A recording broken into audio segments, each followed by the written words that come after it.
Hello everyone. तो आज के इस वीडियो में हम करने वाले हैं प्रोबेबिलिटी पे बेस्ड बहुत ही इंटरेस्टिंग क्वेश्चन और सिंपल वे में हम इस क्वेश्चन को करेंगे, इजीएस्ट वे में।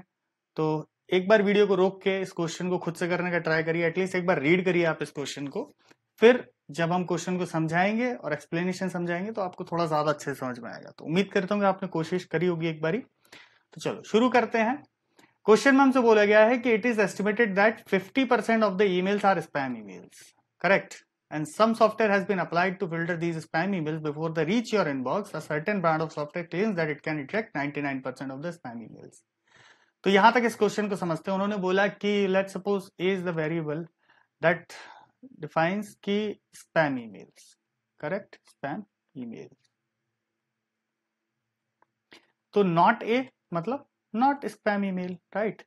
Not spam email, correct?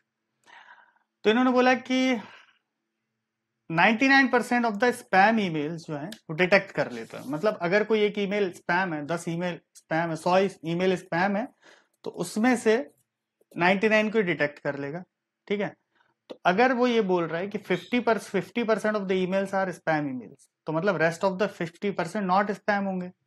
तो एक एग्जांपल लो कि मान लो 200 ईमेल्स हैं आपके पास, तो उनके कहने का मतलब ये कि 50% स्पैम है, मतलब 100 स्पैम है और 100 स्पैम नहीं है, करेक्ट? तो ये ए हम मान सकते हैं और ये नॉट ए मान सकते हैं। तो प्रोबेबिलिटी की अगर बात करी जाए तो बस यहीं से आप निकाल सकते हो, probability of A being a spam कितनी हो जाएगी? 1/2। And probability of not being a spam mail कितनी हो जाएगी? अगेन 1/2। ये सिंपल सी चीज थी। अब सिमिलरली आप देख सकते हो कि यहाँ पे इन्होंने बोला कि जो भी मेल है विच वर ऑलरेडी स्पैम, जो मेल ऑलरेडी स्पैम थे उनको डिटेक्ट करने की प्रोबेबिलिटी कितनी हो जाएगी? 99%। मतलब जो ऑलरेडी स्पैम मेल थे उनको डिटेक्ट करने की प्रोबेबिलिटी, तो हम कह सकते हैं कि बी, जहां पे हम बोल रहे हैं कि डिटेक्ट करता है, डिटेक्ट करना, डिटेक्ट स्पैम। ठीक है? बी मतलब डिटेक्ट स्पैम। तो आप देखिए probability of B, correct? Probability of B, ठीक है? When the email was already spam, जब कोई स्पैम ईमेल है, एक्चुअली स्पैम ईमेल को डिटेक्ट करना मतलब जो ऑलरेडी स्पैम ईमेल था, मतलब जो हमारे 100 जो इसमें हम लेके चल रहे थे एग्जांपल, आउट ऑफ 200 हमारे ए जो है स्पैम है और 100 डेफिनेटली नॉट स्पैम होंगे। तो इसमें से वो कह रहा है कि 99% में डिटेक्ट कर लेता हूं, तो मतलब जहां पे ऑलरेडी स्पैम ईमेल थे उसमें से 99 डिटेक्ट करता है, तो यानी कि 0.99 हम कह सकते हैं इसको, या फिर 99/100। This is the probability. अब क्वेश्चन में आगे हमसे पूछा गया है कि नाउ इफ एन ईमेल, हाँ इसमें बोला गया and the probability of false positive, false positive, a non spam email detected as spam. मतलब कोई ईमेल जो कि स्पैम नहीं है, सिंपल, ठीक है ना? स्पैम नहीं है, उसको स्पैम जैसे डिटेक्ट कर लेना। तो इसको समझो, which what has been asked and what has been told in this question. ये सबसे इंपॉर्टेंट पार्ट है कि क्वेश्चन में क्या पूछा गया है और क्या बताया गया है। ये चीज इंटरप्रीट अगर आपने कर ली तो क्वेश्चन सॉल्व करना बहुत डिफिकल्ट नहीं है, मैं आपको बताता हूँ। तो इन्होंने बोला probability of false positive is 5%। मतलब कि कोई कोई मेल है, ठीक है ना, उसको डिटेक्ट कर लिया गया spam when it was not a spam, correct? जब वो स्पैम नहीं था उसको स्पैम डिटेक्ट कर लिया गया। बात ये हुई, मैंने लिख दिया कि इसको detect, detect spam, detected spam, that is B, when it was not a spam. ये कितना हो गया? 5%। मतलब 5/100 यानी कि 0.05, correct? Now if an email is detected as spam, then what is the probability that it is in fact a non-spam email? तो अब question में हमसे पूछा क्या गया है, यहां तक तो हमें सारी चीजें दी गई थी, ठीक है? अब हमसे पूछा क्या गया है वो चीज इंपॉर्टेंट है। तो इसमें हम डायरेक्टली बेस थ्योरम का उपयोग करेंगे, ठीक है? तो क्वेश्चन में हमसे पूछा गया है कि भाई प्रोबेबिलिटी हमें बताओ, email is detected as spam, email is already detected as spam, है ना? Then what is the probability that it is in fact a non spam email. वो नॉन स्पैम ईमेल है, मतलब हमें इसकी वैल्यू पता करनी है कि कोई ईमेल जो कि हमारे पास स्पैम नहीं है, ठीक है ना, or it was already detected as spam, and now if the email is detected as spam, then what is the probability that it is in fact a non spam email? ठीक है ना? तो यहाँ पे बेस थ्योरम का हम directly use कर सकते हैं, तो हमें ये चीज निकालनी थी। तो अब फॉर्मूला में अगर हम वैल्यू पुट करें तो देखिएगा ध्यान से कि फॉर्मूला कैसे बनेगा। यहाँ पे आपको सारी वैल्यूज आप ऑलरेडी कैलकुलेट कर चुके हैं जो इस फॉर्मूले में यूज होनी है।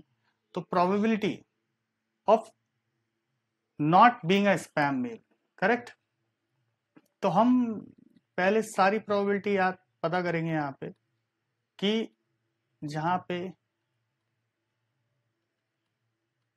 Probability of not being a spam mail, correct, और प्रोबेबिलिटी, अब सारी प्रोबेबिलिटीज पता करेंगे जहां पे अपॉन में आएगा प्रोबेबिलिटी ऑफ बी, मतलब probability of detecting a spam mail, probability of detecting a spam mail whether it is detecting correct और नॉट।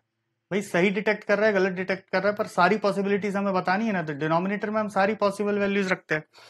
तो यहाँ पे हमारे पास क्या होगा, प्रोबेबिलिटी ऑफ बी अगर हम बात करें कि डिटेक्टिंग है ना, गलत सही जो भी डिटेक्ट कर रहा है सारी पॉसिबिलिटीज हम रख रहे हैं यहाँ पे, ठीक है। तो क्या होगा, probability of detecting when it was false, मतलब जब वो नहीं था स्पैम तब भी डिटेक्ट कर लिया, करेक्ट, वो ये हो गया, प्लस जब प्रोबेबिलिटी ऑफ डिटेक्टिंग जबकि वो ऑलरेडी स्पैम था, प्रोबेबिलिटी ऑफ ए, ठीक है ना, इनटू प्रोबेबिलिटी ऑफ ए। तो ये कंडीशनल प्रोबेबिलिटी है जो हमने बाकी वैल्यूज जो इस तरीके से लिखी हैं, तो आप बहुत आसानी से इसको समझ सकते हैं, it's not a difficult thing.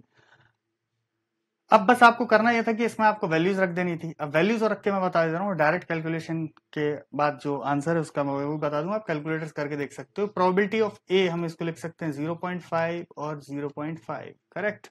तो वैल्यूज रखते हैं, probability of we when spam email is not spam, ठीक है, तो हमारे पास ये वैल्यू है P 0.05 into probability of not spam है 0.5, करेक्ट।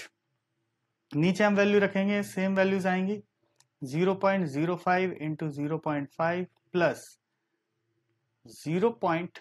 हमारे पास है probability of B A 0.99 into 0.5, correct, क्योंकि half is the probability of अब spam mail being an spam, right. तो इसको सॉल्व करेंगे तो आपके पास आंसर आएगा 0.048, करेक्ट। तो इसको कैलकुलेटर से सॉल्व करके आपको देखना पड़ेगा, तो इसकी वैल्यू आएगी 0.048, या फिर आप इसको देख सकते हैं approx 4.8%। So this was the question. I hope कि आपको समझ में आया होगा। बेस थ्योरम आपको थोड़ा सा पढ़ना पड़ेगा अगर आप चाहते हैं कि मैं आपको पढ़ा दूं इजी लैंग्वेज में, तो आप कमेंट करके जरूर बताएं। वीडियो देखने के लिए बहुत बहुत धन्यवाद दोस्तों, थैंक यू सो मच।